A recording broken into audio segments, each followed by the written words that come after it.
Welcome to my YouTube channel. Today I am going to start exercise introduction of exercise 1.4 of our first chapter. Last time 1.3 का introduction किया था, वहाँ पे हमने irrational numbers के बारे में पढ़ा था. ठीक है, अब हम रेशनल नंबर्स के बारे में कुछ और चीज़ें जानेंगे. ठीक है, if you are getting benefits from these videos please subscribe the channel. Okay, let's continue exercise 1.4. तो रिविजिटिंग रेशनल नंबर्स. देखिए, रियल नंबर्स में क्लासिफिकेशन हमने किया था जब फ्लो चार्ट बनाया था, तो उसका दो टाइप से किया था, रेशनल और इरेशनल. यहाँ पे हम क्लासिफिकेशन उस टाइप से ना करके करते हैं इस टाइप से कि रियल नंबर में या तो होंगे वो डेसिमल वाले डेसिमल नंबर्स और नॉन डेसिमल नंबर्स, या इनको बोलते हैं इंटीजर्स. Okay, integers. अब डेसिमल में तीन टाइप के डेसिमल नंबर्स हो सकते हैं. कैसे? एक तो होंगे टर्मिनेटिंग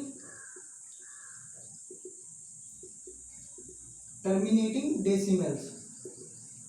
ओके, टर्मिनेटिंग डेसिमल की बात की थी. 1.5 खत्म हो गया, अब कुछ नहीं. 1.25 1.125 या 1.323, अब इसके बाद कुछ नहीं आए, तो ये सारे टर्मिनेटिंग डेसिमल हैं.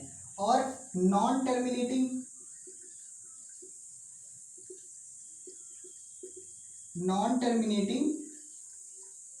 रिपीटिंग. एक होता है नॉन टर्मिनेटिंग रिपीटिंग, एक होता है नॉन टर्मिनेटिंग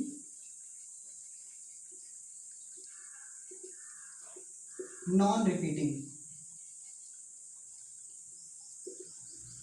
ठीक है, अब ये दो, इन दोनों में क्या डिफरेंस बताया था हमने कि ये ऐसे होंगे 1.232323 इस टाइप से. ये नॉन टर्मिनेटिंग तो होंगे, बट ये 2-3 रिपीट करेगा. इसको हम ऐसे भी लिख सकते थे 1.23 बार और 1.3333 ऐसे इनफाइनाइट तक, तो 1.3 बार इस तरह से लिख लेते. तो ये नॉन टर्मिनेटिंग रिपीटिंग है. और नॉन टर्मिनेटिंग नॉन रिपीटिंग, इनकी बात की थी तो ये इरेशनल नंबर √3 √2 √3, या इनको इरेशनल नंबर्स भी कहते हैं. ओके, इरेशनल नंबर्स इनको कहते हैं. और ये दोनों टाइप हमारे रेशनल नंबर कहलाते हैं. ओके, इन दोनों टाइप्स को हम p/q के फॉर्म में एक्सप्रेस कर सकते हैं. क्लास 9th में हमने इसको सीखा है कैसे करते हैं. और इनको p/q के फॉर्म में एक्सप्रेस नहीं कर सकते हैं. यहाँ पे p/q के फॉर्म में एक्सप्रेस करेंगे q should not equal to 0. ठीक है, तो अब हम इनके बारे में पढ़ने जा रहे हैं, रेशनल नंबर्स के बारे में. और रेशनल नंबर्स के बारे में वो भी क्या पढ़ने जा रहे हैं कि कौन से रेशनल नंबर, जैसे p/q के फॉर्म में कोई रेशनल नंबर का जो लिखा है, तो वो रेशनल नंबर टर्मिनेटिंग होगा या नॉन टर्मिनेटिंग होगा. ठीक है, इसके बारे में पढ़ेंगे. स्टूडेंट्स, एक एग्जांपल देखते हैं कि लिखा हुआ है जैसे 16/5. ओके, तो 16/5 लिखा हुआ है, इसको आपको सॉल्व करके बताना है रिजल्ट कितना आएगा. तो क्या करेंगे आप, 16 को डिवाइड करेंगे 5 से. 5 3 15, 1 रिमाइंडर, पॉइंट लगाया 0, 5 2 10. तो आंसर हमारा क्या आ गया, 3.2.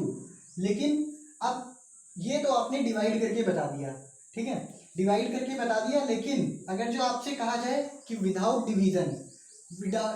डिवीजन आपको ये आंसर लेके आना है, ठीक है, तो आप कैसे बताएंगे. या विदाउट डिवीजन आप बताइए ये जो रेशनल नंबर लिखा है ये टर्मिनेटिंग होगा या नॉन टर्मिनेटिंग होगा.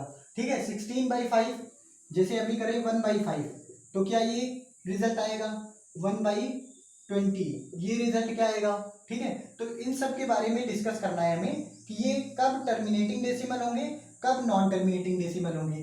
तो एक थ्योरम है. ठीक है, थ्योरम हमारी क्या है, जो थ्योरम है p/q, कोई रेशनल नंबर है p/q. ठीक है, डेसिमल नंबर टर्मिनेटिंग होगा डेसिमल नंबर, और डेसिमल नंबर नॉन टर्मिनेटिंग. ठीक है, नॉन टर्मिनेटिंग. कब डेसिमल नंबर टर्मिनेटिंग होगा, यही ये q नॉट इक्वल टू 0 है, रेशनल नंबर है इट मीन्स, तो q नॉट इक्वल टू 0. तो p/q p by q where q is of the form 2 to the power n and 5 to the power m। अगर जो denominator में q है उसको हम अगर जो 2 to the power n और 5 to the power m 2 और 5 के प्राइम फैक्टराइजेशन में ब्रेक कर सकें तो हमारा ये हो जाता है डेसिमल नंबर टर्मिनेटिंग। ठीक है, टर्मिनेटिंग हो जाएगा। And if q not equals to 2 to the power n and 5 to the power m then p by q is non terminating. ठीक है, नॉन टर्मिनेटिंग रिपीटिंग। ठीक है, नॉन टर्मिनेटिंग रिपीटिंग डेसिमल होगा if rational number में जो denominator है where n and m 2 to the power n और 5 to the power m के फॉर्म में नहीं होगा तो ये नॉन टर्मिनेटिंग रिपीटिंग होगा। Where n and m are whole number. Okay, whole numbers. ठीक है, तो अब इस थ्योरम का हम यूज करेंगे किसी भी फ्रैक्शन में। कोई भी डेसिमल फ्रैक्शन है, जैसे यहीं पे 16/5 था, हमें सिर्फ ये बताना हो कि ये टर्मिनेटिंग है या नॉन टर्मिनेटिंग, तो हम इसका denominator 2 to the power n और 5 to the power m इस फॉर्म में एक्सप्रेस कर दें। तो 5 की पावर n ऑलरेडी है, इंटू 1 लिख सकते हैं, यहाँ पे 1 लिख सकते हैं। और 1 क्या होता है, किसी की भी power 0, any number power 0 always 1 होता है। तो यहाँ पे हम क्या लिख सकते हैं, 2 to the power 0 लिख सकते हैं। तो अब ये 2 to the power n 5 to the power m form में हो गया। तो अगर जो डिनोमिनेटर इस फॉर्म में हो गया तो ये हम बिना डिवीजन के कह सकते हैं कि ये टर्मिनेटिंग डेसिमल होगा। ओके, और यहाँ पे देख भी रहे हैं कि ये टर्मिनेट हो गया, इसके बाद कोई भी डिजिट नहीं आ रही है, तो ये हमारा टर्मिनेटिंग डेसिमल होगा। अगेन 1/5 है, इसको भी वैसे लिख लें, 5 की power 1 and 2 to the power 0। ठीक है, तो ये भी टर्मिनेटिंग हो जाएगा। यहाँ पे 20 को प्राइम फैक्टराइजेशन में ब्रेक करेंगे, 2 × 2 × 5, तो ये क्या हो जाएगा, 2 to the power 2 into 5 to the power 1। तो अगेन n और m इस टाइप से ब्रेक कर सकते हैं, तो अगेन ये टर्मिनेटिंग होगा।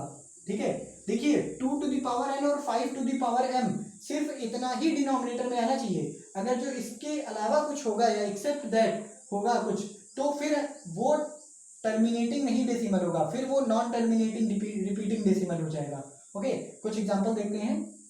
Let's take few examples like 3/10, 3/8 अगर जो लिखा है तो 3/8 इसको हम क्या लिख सकते हैं, 3/2 to the power 3। ओके, और डिनोमिनेटर हमें किस फॉर्म में बनाना है, 2 to the power n 5 to the power m इस फॉर्म में बनाना है। तो 2 to the power n तो है, 5 to the power 0 लिख लें, 1 होगा, जो कि यही रहेगा, 8 ही रहेगा। तो ये हमारा बन गया 2 to the power n, तो इसको हम क्या कह देंगे, ये टर्मिनेटिंग है, टर्मिनेटिंग। ठीक है, terminating decimal. Okay, terminating decimal. अब यहाँ देखते हैं 13/125, this is 5 to the power 3 and again 2 to the power 0 लिख लें, तो ये फिर से उसी फॉर्म में हो गया, 2 to the power n 5 to the power m। So this is also terminating, terminating decimal. ठीक है, टर्मिनेटिंग डेसिमल। अब यहाँ पे 1/3 है, तो 1/3। अब क्या यहाँ पे हम 2 to the power 0 और 5 to the power 0 लिख सकते हैं, हाँ बिल्कुल लिख सकते हैं, ये भी 1 ये भी 1। तो ठीक है, तो ये पे देखिए, यहाँ पे भी 2 to the power n और 5 to the power m, ये भी फिर टर्मिनेटिंग डेसिमल हो जाना चाहिए।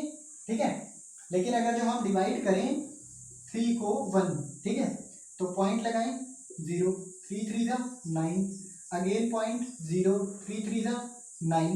ठीक है, ये क्या आ रहा है, ये टर्मिनेट होगा कभी, अगेन 10 हम करेंगे, फिर 9 करेंगे, फिर यहाँ पे 3, ठीक है, फिर 1, तो इस तरह से क्या आएगा 0.333 ऐसे आता चला जाएगा, जो कि यहाँ पे क्या है 2 to the power 0, 5 to the power 0, 2 to the power m और n क्या है, होल नंबर यहाँ पे हमें मिल रहे हैं, लेकिन फिर भी ये नॉन टर्मिनेटिंग और रिपीटिंग डेसिमल क्यों आ रहा है, बिकॉज यहाँ डिनोमिनेटर में 3 भी है।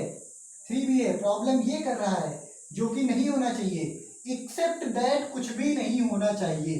2 to the power n and 5 to the power m, इसके अलावा अगर जो कुछ भी होगा तो फिर हमारा फ्रैक्शन जो है वो नॉन टर्मिनेटिंग जो है, नहीं सॉरी, वो जो है टर्मिनेटिंग नहीं होगा, ठीक है, टर्मिनेट नहीं होगा अगर जो इसके अलावा कुछ है, नॉन टर्मिनेटिंग होगा, रिपीटिंग होगा डेसिमल, ठीक है, पी बाई क्यू फॉर्म में अगर जो लिखा है, और अगर जो डिनोमिनेटर में 2 टू द पावर n और 5 टू द पावर m के अलावा कुछ है तो वो नॉन टर्मिनेटिंग होगा ऑलवेज।